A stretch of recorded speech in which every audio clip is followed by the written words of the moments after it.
ജമ്മു കശ്മീരിലെ പഹൽഗാമിൽ വിനോദസഞ്ചാരികൾക്ക് നേരെ ഭീകരർ വെടിയുതിർത്തു. 5 പേർ കൊല്ലപ്പെട്ടതായി മുൻ മുഖ്യമന്ത്രി മെഹബൂബ മുഫ്തി ട്വീറ്റിൽ പറയുന്നു.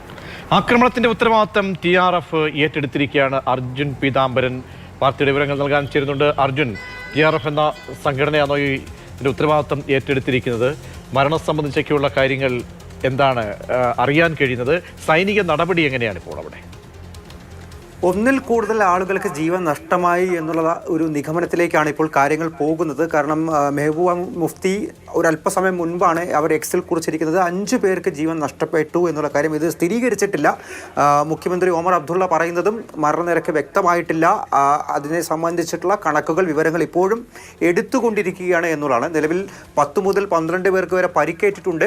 ഒന്നിലധികം ആളുകൾക്ക് ജീവൻ നഷ്ടമായിട്ടാണ് നിലവിൽ നിഗമനമുള്ളത്. അല്ലെങ്കിൽ അത്തരത്തിലുള്ള റിപ്പോർട്ടുകളാണ് ഇപ്പോൾ പുറത്തു വന്നിരിക്കുന്നത്. 4-5 പേര് ആളുകൾക്ക് ജീവൻ നഷ്ടമായി എന്നുള്ള തരത്തിലുള്ള റിപ്പോർട്ടുകളാണ് ഇപ്പോൾ പുറത്തു വന്നുകൊണ്ടിരിക്കുന്നത്. ഇത് വൈകാതെ തന്നെ ഒരുപക്ഷെ ജമ്മു കാശ്മീർ മുഖ്യമന്ത്രിയായിട്ടുള്ള ഒമർ അബ്ദുള്ള സ്ഥിരീകരിക്കുമെന്നുള്ള കാര്യം കൂടിയാണ് നമുക്ക് ഇപ്പോൾ മനസ്സിലാവുന്നത്. റെസിസ്റ്റൻസ് ഫ്രണ്ട് എന്ന് പറയുന്ന സംഘടന, TRF എന്ന് പറയുന്ന സംഘടനയാണ് ഇപ്പോൾ ഈ ആക്രമണത്തിൻ്റെ, ഭീകരാക്രമണത്തിൻ്റെ ഉത്തരവാദിത്തം ഏറ്റെടുക്കുന്നത്. അവർ പാകിസ്ഥാൻ അടിസ്ഥാനമാക്കിയുള്ളൊരു ഭീകരവാദ സംഘടനയാണ്. മാത്രമല്ല ലഷ്കർ-ഇ തോയ്ബയുടെ ഒരു ഭാഗമാണ് എന്നുള്ള കാര്യം കൂടി അവർ എപ്പോഴും അവകാശപ്പെടാറുമുണ്ട്. കഴിഞ്ഞ കുറച്ച് കാലങ്ങളിലെ ഭീകരാക്രമണങ്ങൾ എടുത്തു പോയി കഴിഞ്ഞാൽ അല്ലെങ്കിൽ പരിശോധിച്ച് കഴിഞ്ഞാൽ അവിടെയെല്ലാം തന്നെ TRFൻ്റെ ഒരു സാന്നിധ്യം ഉണ്ടായിരുന്നു. അല്ലെങ്കിൽ പലതരത്തിലും TRF ഉത്തരവാദിത്തം ഏറ്റെടുത്തുന്ന പല ഭീകരാക്രമണങ്ങളും കഴിഞ്ഞ ഒരു വർഷത്തിനിടയിൽ തന്നെ ഈ ജമ്മു കാശ്മീരിൽ ഉണ്ടായിട്ടുണ്ട്.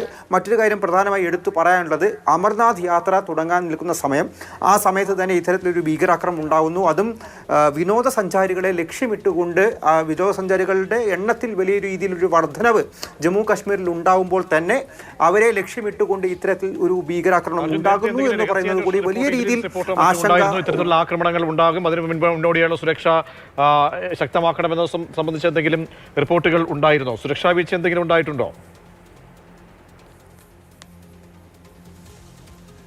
നോക്കൂ, അത്തരത്തിലുള്ള കാര്യങ്ങളിൽ നിലവിൽ ഒരു വ്യക്തത വന്നിട്ടില്ല. അതായത് സുരക്ഷാ വീഴ്ച അങ്ങനെ അത്തരത്തിലുള്ള കാര്യങ്ങളിൽ ഒരു വ്യക്തത ഇനിയും വന്നിട്ടില്ല. പ്രധാനമായിട്ടും ഒരുപാട് ആളുകൾ എത്തുന്ന പെഹൽഗാമിൽ തന്നെ ബൈസറൻ വാലി എന്നറിയപ്പെടുന്ന പ്രദേശമുണ്ട്. മിനി സ്വിറ്റ്സർലൻഡ് എന്നെല്ലാം തന്നെ വലിയ രീതിയിൽ പേരെടുത്തിട്ടുള്ള ഒരു സ്ഥലമാണ്. ഒരുപാട് വിനോദസഞ്ചാരികൾ എത്തുന്ന ഒരു കുന്നിൻ മുകളിലായിട്ടൊരു പുൽമേടായിട്ടുള്ള സ്ഥലമാണ്. ഒരുപാട് ആളുകൾ എത്താറുണ്ട്. അവിടെയാണ് ഈ ആക്രമണം നടന്നിരിക്കുന്നത്.